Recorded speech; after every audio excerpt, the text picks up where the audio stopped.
Hey guys, learn A to Z stock market के channel पर आप सभी का स्वागत है। दोस्तों, आज मैं बात करने वाला हूं रेलवे स्टॉक्स के ऊपर। रेलवे स्टॉक्स में स्पेशली दो ऐसी कंपनियां जिसमें काफ़ी बड़ा न्यूज़ निकल कर आया है आज की डेट में, और ये दोनों कंपनियों में इस न्यूज़ का काफ़ी बड़ा इफेक्ट देखने को मिल सकता है आगे चलकर। तो हम इस न्यूज़ को भी जानेंगे और इस दोनों कंपनियों के बारे में भी समझेंगे कि दोनों कंपनियाँ करती क्या है और कैसे इस न्यूज़ का असर इन दोनों कंपनियों पर देखने को मिलेगा आगे चलकर। तो इस पर हम बात करेंगे। तो जो पहली कंपनी है उसका नाम है RVNL, रेल विकास निगम। ये जो कंपनी है, करंट प्राइस जो चल रहा है इसका 314.35 रुपये चल रहा है लास्ट ट्रेडिंग डे के दिन, और 5 दिन से इस कंपनी में 4.45% का गिरावट देखने को मिल चुका है। और 6 दिन से अगर 6 महीने से अगर देखें तो 10.20% गिर चुका है अभी भी, और 1 साल से अगर देखोगे तो इसमें काफ़ी ज़्यादा गिरावट देखने को मिला है 45.43% का। और अगर मैं टॉप से बॉटम की बात करूँ तो टॉप से बॉटम देखेंगे तो करीब 48% से ज़्यादा गिरा हुआ है अभी भी 1 साल में। और 5 साल में देखें तो ये मल्टी बैगर रिटर्न निकाल कर दिया था 1328% के आसपास का, और मैक्सिमम की बात करें तो मैक्सिमम ये 1491% तक का रिटर्न निकाला है ऑल टाइम में।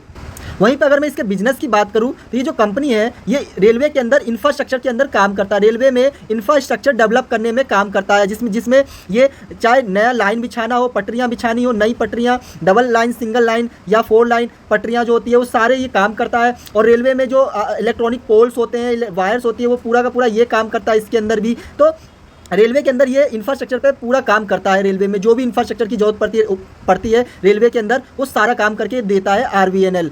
वहीं पे RVNL में जो प्रमोटर्स होल्डिंग देखोगे तो पहले 78.20% के आसपास हुआ करता था, लेकिन अब जाके इसमें 72.84% के आसपास आ गया है। और इसका एक रीज़न है कि किसी भी कंपनी को सेबी के रूल के अनुसार किसी भी कंपनी को 2 साल के अंदर अपना जो प्रमोटर्स होल्डिंग है उसको 75% या 75% से नीचे लाना पड़ता है। ये एक रूल है जिसको ये कंपनी ने फॉलो किया है, और पहले ये 78% के आसपास हुआ करता था, आज ये 72.84% के आसपास आ चुका है। वहीं पर इसमें FII की होल्डिंग देखोगे तो वो भी 5% के आसपास देखने को मिलेगा, और जून में थोड़ा सा इसमें कम हुआ है, लेकिन ये फिर भी ये 4.89% के आसपास चल रहा है इसमें प्रमोटर FII होल्डिंग। वहीं पर DII की भी होल्डिंग आपको इसमें देखने को मिलेगी, जो कि लास्ट जून 2025 में इसमें जो DII की होल्डिंग है 6.38% हो गई है, और DII भी काफ़ी अच्छा होल्डिंग रख रखी है इसके अंदर। और पब्लिक की बात करें तो पब्लिक के पास 15 से 16% का ये होल्डिंग है इस कंपनी में, जो कि काफ़ी अच्छा है इस कंपनी के लिए।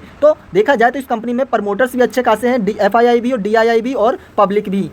वहीं पर अगर मैं दूसरी कंपनी की बात करूं तो दूसरा जो रेलवे का स्टॉक है उसका नाम है टेक्समेको रेल इंजीनियरिंग। ये कंपनी का जो करंट प्राइस चल रहा है वो 138.50 रुपये चल रहा है लास्ट ट्रेडिंग डे के दिन, और 5 दिन में देखें तो 1.82% का इसमें डाउनफॉल भी देखने को मिल चुका है। 6 महीने की बात करें तो मात्र 2.90% तक का अपसाइड मूवमेंट दिखा रखा है, और 1 साल में ये अभी तक 43.56% गिर रखा है। अगर मैं टॉप से बॉटम की बात करूँ तो टॉप से बॉटम आप देखोगे तो करीब 50% से ज़्यादा का इसमें गिरावट देखने को मिल चुका है। और 5 साल से देखें तो 5 साल में काफ़ी अच्छा रिटर्न निकाल कर दिया है, 378% के आसपास का रिटर्न निकाल दिया है इसने 5 साल में। और मैक्सिमम की बात करें तो मैक्सिमम में अभी तक इसने 123.32% का ही रिटर्न निकाला है, जो कि थोड़ा कम है। ठीक है, तो ऑल टाइम इसने थोड़ा कम रिटर्न निकाला है, लेकिन 5 साल से देखें तो काफ़ी अच्छा रिटर्न निकाल दिया है, और 1 साल से काफ़ी ज़्यादा इसमें गिरावट देखने को मिल रहा है।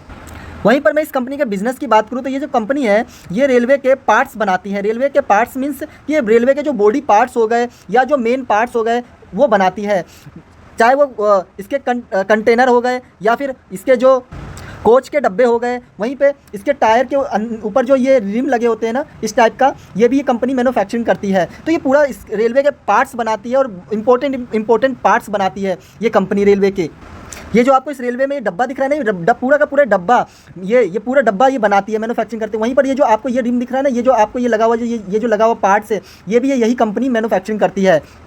अगर आप टेक्समेको रेल कंपनी के अंदर होल्डिंग को देखेंगे तो प्रमोटर्स की जो होल्डिंग है पहले 48.14% हुआ करती थी, अभी 48.27% कर लिया है प्रमोटर्स ने। वहीं पर अगर FII की होल्डिंग देखोगे तो FII की होल्डिंग भी अभी के टाइम में 8.14% चल रहा है, और DII की इसमें अच्छी खासी होल्डिंग है, और अभी के टाइम में ये 7.38% चल रहा है। वहीं पर पब्लिक की बात करें तो पब्लिक की भी अच्छे खासी होल्डिंग है इसके अंदर, 36.22% का पब्लिक की हिस्सेदारी है इस कंपनी में। तो देखा जाए तो अच्छा खासा इसमें प्रमोटर्स होल्डिंग भी है, DII भी है, FII भी है, DII भी है और पब्लिक भी है। तो ये एक अच्छा है इस कंपनी के लिए। लेकिन देखा जाए तो पब्लिक थोड़ी सी ज़्यादा है, ये थोड़ा सा इसमें और कम होना चाहिए था पब्लिक, लेकिन पब्लिक इसमें अभी ज़्यादा है, बाकी और कोई प्रॉब्लम नहीं है। बाकी सब कुछ अच्छा है कि कंपनी के प्रमोटर्स भी हैं, एफआईआई भी अपनी हिस्सेदारी अच्छा खासा बढ़ा भी रही है, वहीं पे डीआईआई की भी होल्डिंग है अच्छी खासी, और प्रमोटर और पब्लिक की तो है ही है।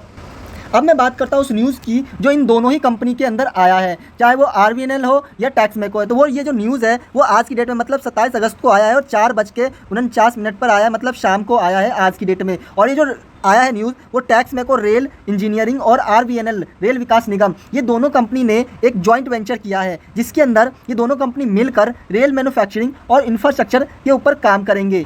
जैसा कि मैंने अभी आपको बताया ही था इनका काम, इन दोनों कंपनी का, कि जो आरवीएनएल है वो इंफ्रास्ट्रक्चर पे स्पेशली काम करता है और जो टैक्समेको है वो रेल मैन्युफैक्चरिंग के अंदर काम करता है। तो तभी ये दोनों कंपनी मिलकर और अब इन दोनों जगह पे इन दोनों सेगमेंट के अंदर काम करेंगे। एक तो रेल मैन्युफैक्चरिंग में भी काम करेंगे और रेलवे इंफ्रास्ट्रक्चर के अंदर भी ये दोनों कंपनी जॉइंट वेंचर कर काम करेंगे। वहीं पर अगर आप देखोगे तो जो टैक्समेको रेल है उसने इन्वेस्ट किया है 4.90 करोड़ रुपए, ठीक है।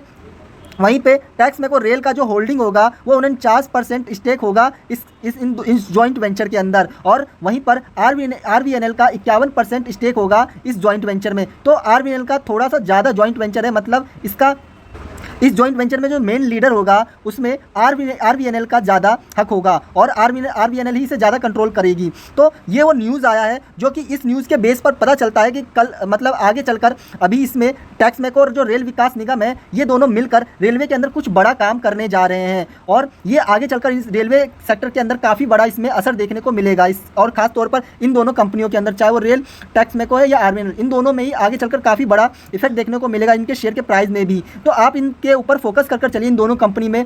मिलते हैं नेक्स्ट वीडियो में। Okay bye.